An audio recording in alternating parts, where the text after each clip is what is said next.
Hi friends, welcome to VividTech. இந்த வீடியோல நம்ம விண்டோஸ் கம்ப்யூட்டர்ல யூஎஸ்பி போர்ட்ஸை வந்து எப்படி எனேபிள் இல்லாட்டி டிசேபிள் பண்ணலாம் அப்படின்றத தான் பார்க்க போறோம். அதாவது நம்ம கம்ப்யூட்டர்ல வந்து யூஎஸ்பி போர்ட்ஸ் இருக்கும். ஸோ இந்த யூஎஸ்பி போர்ட்டை வந்து சம்டைம்ஸ் உங்களுக்கு டிசேபிள் பண்ணணும் அப்படின்ற ஒரு தேவை ஏற்படும். அதாவது எந்த யூஎஸ்பி டிவைஸையுமே வந்து பிளக் பண்ணா வந்து அந்த டிவைஸ் வந்து ஒர்க் ஆகக்கூடாது. முக்கியமா வந்து ஒரு பென்டிரைவை வந்து நம்ம கம்ப்யூட்டர் யூஎஸ்பி போர்ட்ல வந்து பிளக் பண்ணாலுமே அந்த யூஎஸ்பி போர்ட்ல வந்து பிளக் பண்ண அந்த பென்டிரைவ் வந்து ஒர்க் ஆகக்கூடாது. அதாவது இப்படி ஒர்க் ஆகுமா இருந்துச்சுன்னா சம்டைம்ஸ் உங்க கம்ப்யூட்டர்ல ஏதாவது முக்கியமான டேட்டாஸ் இருக்குமா இருந்துச்சுன்னா பிளக் பண்ணி யாரால வேணாலுமே வந்து யூஎஸ்பி டிவைஸ் மூலமா இந்த டேட்டாஸையுமே வந்து காப்பி பண்ண முடியும். பட் நம்ம டிசேபிள் பண்ணி வைப்போமா இருந்துச்சுன்னா இதை வந்து செய்ய முடியாது.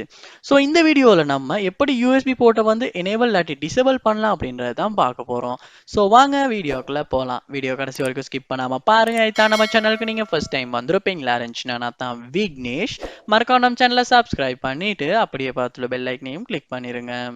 ஃபர்ஸ்ட் ஸ்டெப்பா நீங்க என்ன பண்ணணும் அப்படின்னா உங்க கம்ப்யூட்டர் சர்ச் பார்ல வந்து நீங்க டிவைஸ் மேனேஜர் அப்படின்றத சர்ச் பண்ணி டிவைஸ் மேனேஜரை கிளிக் பண்ணி ஓபன் பண்ணிருங்க. ஓபன் பண்ணிட்டு இதுல வந்து கீழே ஸ்க்ரோல் பண்ணி வருவீங்களா இருந்துச்சுன்னா யூனிவர்சல் சீரியல் பஸ் கண்ட்ரோலர்ஸ் அப்படின்ற ஒரு ஆப்ஷன் ஒன்று கொடுத்துருப்பாங்க. அதை வந்து கிளிக் பண்ணி நீங்க எக்ஸ்பெண்ட் பண்ணிருங்க. பண்ண இதுக்குள்ள வந்து இந்த மாதிரி யூஎஸ்பி கம்பஸ்டிவ் டிவைஸ் அப்படின்னு சொல்லி காட்டும். ஸோ ரூட் அப் அப்படின்லாம் காட்டும். ஸோ இதுல வந்து நீங்க எந்த டிவைஸை வந்து அதாவது எந்த யூஎஸ்பி போர்ட்டை வந்து டிசேபிள் பண்ண விரும்புறீங்களோ அதை வந்து ரைட் கிளிக் பண்ணி ப்ராப்பர்ட்டிஸை வந்து ஓபன் பண்ணிருங்க. ஓபன் பண்ணிட்டு இதுல டிரைவர் அப்படின்றத கிளிக் பண்ணுங்க. கிளிக் பண்ணிட்டு இந்த இடத்துல டிசேபிள் டிவைஸ் அப்படின்ற ஒரு ஆப்ஷன் ஒன்று கொடுத்துருப்பாங்க.